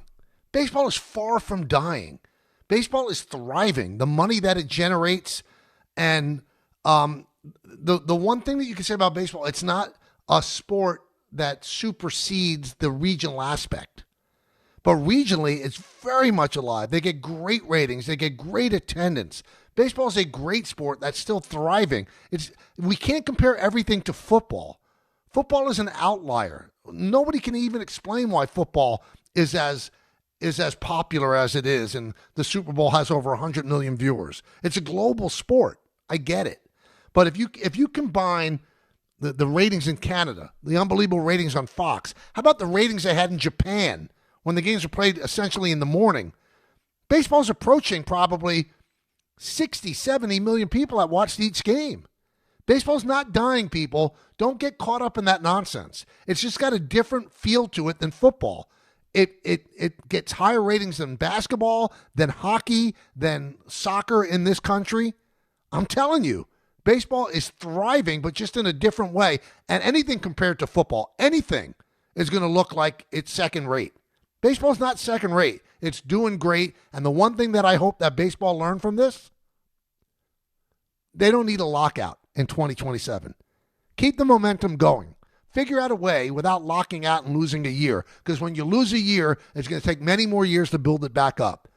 Baseball's at a flashpoint right now. A series like that highlights how great the game could be, highlights individual talents, and it is like a soap opera that builds up over a 7-game series where you get to know everybody in the backstories. It's wonderful for the game. And I'm glad that people came around to appreciate it, because when you watch that World Series, you realize what a wonderful game it is and what a wonderful World Series it was. Coming up, Don, Hahn, and Rosenberg. You want to stay tuned for that. Can't wait to talk to you tomorrow at 1 o'clock. Another 2 hours. Bye like that. In the words of Billy Joel, life is a series of hellos and goodbyes. I'm afraid it's time for a goodbye again. See everybody. Have a great evening, and talk to you tomorrow. This is an ad by BetterHelp. Shorter days don't have to be so dismal. It's time to reach out and check in with those you care about, and to remind ourselves that we're not alone. As seasons change and days